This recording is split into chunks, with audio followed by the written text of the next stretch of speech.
right, this is a Blairing Out with Eric Blair show, and today I'm here with the Donnas. Yeah! Here we are. You guys rock. Thank you.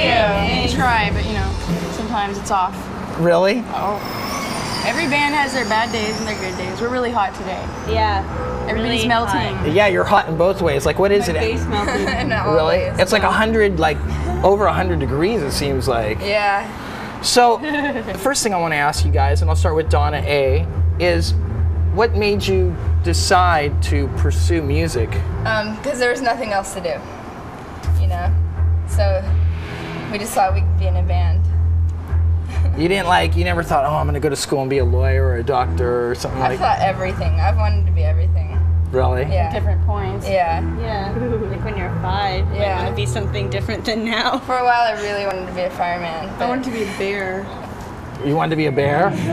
Well, I mean, When I was 5. we didn't really want it to be a career. I mean, that's not why we did it. We yeah. didn't do it Even for really money or thought anything. about that or anything. You know, it's never like we said that we want this to be a career or we don't want this to be a career. It's just like, Because when we started, do it. we weren't. It wasn't even time to have a career. Yeah, it was we were just, like for 13. fun. When you're 13 years old, you're not really thinking about, oh, well, how am I going to be making money when I'm 20 years old or whatever. You know what I mean? So it was just for fun. It's just sort of like, are you going to play basketball or are you going to, you know, play with your friends in a band? And I don't like coaching. Yeah, we're not very sporty girls. yeah. So you guys are pretty pleased with yourselves then, like what you've achieved so far? Yeah. Yeah, I mean, like I think we're lucky. Like, Yeah. I think that we've had like a lot of help and like a lot of good luck, especially Yeah. like the last year. Definitely. Yeah, I'd say you guys have been in Rolling Stone, Spin, like on the cover of BAM, everything. Yeah, I mean, you that's guys are cool. everywhere. You're, in the words of my girlfriend, you guys are taking over the world. That's okay with me. I wish, but Watch out. Hey, well, you know what the thing is like I remember like when the first Motley Crue album, Too Fast for Love, came out on like Leather Records, and it's like you guys, it's like I'm sure at that point nobody thought Motley Crue was going to do anything. Oh yeah, they're on indie and stuff, but I mean your album has that same magic that album had. I mean, yeah, when I put it thanks. on, That's like a really big compliment. I mean it does. I mean the song. Well, I love that album, but I don't know love if ours that is album. good. Yeah, but but, you know. thanks. For Yeah, saying so. it's always. I mean, it's always hard to like compare yourself with your heroes. Right. Yeah. So, tell me about the band. I guess it was your second, Electric Cuties. Is that it? Electrocutes. Electric Cutes. Yeah.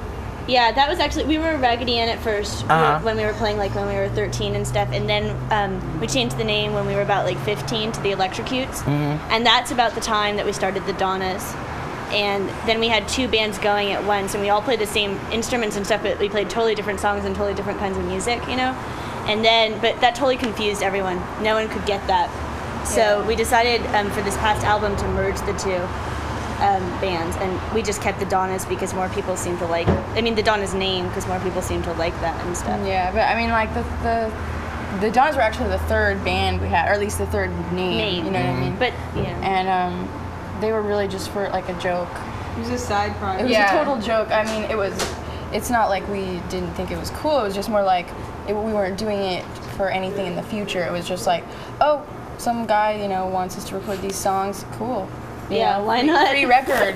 Yeah. Why not? You know. On Saturday night at this small store in Monterey, and it was great. Yeah, we recorded it actually in the first single we ever Mailboxes, did with the Donnas. It was etc. in Mailboxes, Really? etc. That's Yeah. right. After Right next to hours. And that was the first Donnas or the first Donna The singles? first Donna single, yeah, they're really hard to find, but basically this friend of a friend just had these songs written, and his girlfriend was in a girl band, but for some reason he wanted another girl band to be playing these songs. Like he just wrote like 3 songs, and you know, he asked like a bunch of them, and like I don't know, we just said yes because like why not? It was a free record, you know we what were I mean? 15. What else are we gonna Yeah, Yeah. and we had our own record out, but nobody was buying it. It was under the name Raggedy Ann, and I mean, well, actually, I guess people bought it. So But it yeah, actually that actually came out? yeah, yeah. Huh. And the Electrocutes It's thing really is going rare. to come out, but it was recorded when we were actually about 15, and we never put it out because we never finished making a cover.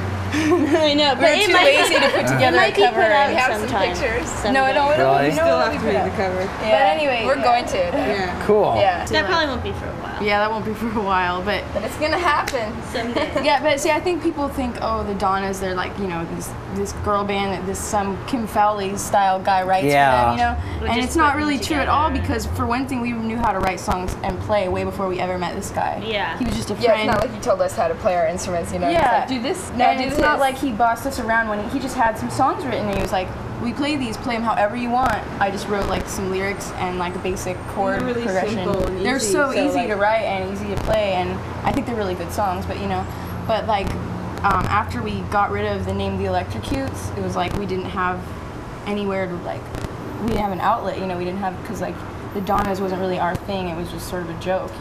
But now the Donnas is more like you guys actually own it now. That's why it's so different, and why a lot of people who liked our old albums that we didn't really have much to do with the writing process, people like that, but they'll listen to the new album and be like, I don't like the new album, it's not you guys, and it's like, actually you're wrong, it's more us, Yeah. because we rewrote the songs, and it's like all of our style of music is like, we let it come through more on this album, you know what I mean? Totally. So Well, you had more artistic freedom, apparently, Exactly. with this. Actually, I was going to ask you guys about that because, what was the guy's name from Super Team? yeah, Darren Raffelli. Okay, now, He's like one of our best friends, and people think like, oh, he's like some scary manager guy. He's not our manager, he's just like a friend, and we're friends with all of his friends, and it's like just a group of people, and like, it's a totally cool relationship. It's not at all like any business thing or like, I don't know. Yeah. that's cool. I think people think it's just weird because he's an older guy. He's like 10 years older than us, and we're younger girls. But